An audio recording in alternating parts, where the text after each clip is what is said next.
পাকিস্তানি নায়িকা বাংলাদেশে অবস্থান করছেন হানিয়া আমিন। এই নিয়ে বেশ আলোচনা হচ্ছে, কারণ আপনারা সবাই জানেন যে শাকিব খানের আপকামিং সিনেমা প্রিন্সে তিনি তিনটা নায়িকার ভিতরে একজন। উনি বাংলাদেশে এসেছেন বাংলাদেশের সিনেমায় অংশগ্রহণ করতে। বাংলাদেশে কি এর থেকে সুন্দর নায়িকা ছিল না? আমার জানা মতে তার upcoming cinema Prince once upon এ টাইম ঢাকা, এইটার ভিতরে তানজিল তিশার অ্যাড হওয়ার কথা এসেছে, এরকম একটা নিউজ দেখলাম। তো হানিয়া আমিন পাকিস্তানে, তার গায়ের রং ওইরকম ফর্সা হবে, এটা স্বাভাবিক, এটা কোনো আহামরি কিছু না। পাকিস্তানে যে কোনো মেয়ের দিকে তাকার কালো কোনো মেয়ে পাবেন না। এর আগে আপনাদের মনে আছে দার্দ বা দরদ নামক একটা সিনেমার কাজ করেছিল দীর্ঘ 2 বছর ধরে অনন্য মামুন, যে সিনেমাতে সোনাল চৌহানকে ইন্ডিয়া থেকে শাকিব খানের পাশে বসানো হয়। ইন্ডিয়ার অনেক অভিনেতা অভিনেত্রী নিয়ে আসে, কিন্তু ফলাফল কি?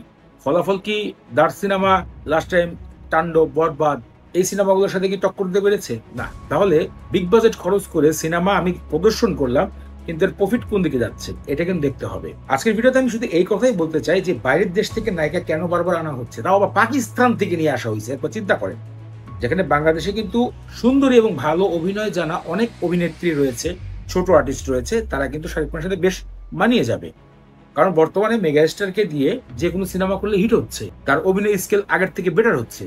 তাহলে কেন ভাই ওই দেশ থেকে নায়িকাকে নিয়ে এসে ওয়ান্স আপন আ টাইম প্রিন্স, যে সিনেমাটার ঘটনাটা মানুষকে খুব আকর্ষণ করছে, অনেকে বলছিল কালা জাহাঙ্গীরের ঘটনা, কিন্তু পরিচালক আবু হায়াত উনি গণমাধ্যমকে বলেছে এরকম কোনো কিছু না। তিনি বলেছেন যে একটা শীর্ষ গ্যাংকে দেখানো হবে যে পুরো ঢাকাকে রাজ্য বানিয়ে নিয়েছে তার, এমন একটা গল্প উপহার দিবে। পুরো জিনিসটাই ঠিক ছিল, কিন্তু পাকিস্তানি নায়িকাকে এনে কি প্রমাণ করতে চেয়েছে আসলে এটা আমার কাছে ভালো লাগেনি।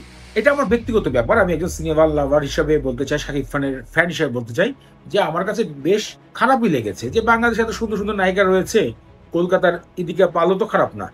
তো যেখানে বাজেট কম করে সুন্দর একটা জিনিস করা যায় সেটাকে বলে একটা ব্যবসা বল সিনেমা। আমি বাজেটের পর বাজেট খরচ করলাম, দিন শেষে কি হলো?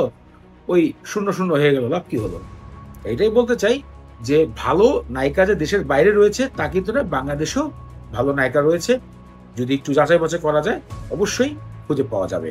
তো আপনার কাছে কি মনে হচ্ছে যে আমি যে কথাগুলো বললাম যে হানিয়া আমিনকে আনার কোনো প্রয়োজনই ছিল না, আপনার কাছে বিষয়টা আসলে কতটা যৌক্তিক মনে হচ্ছে ভিডিওতে কমেন্ট করে জানাবেন। আজকে এখানে বিদায় জানাই, ভালো থাকুন, সুস্থ থাকুন, আল্লাহ হাফেজ।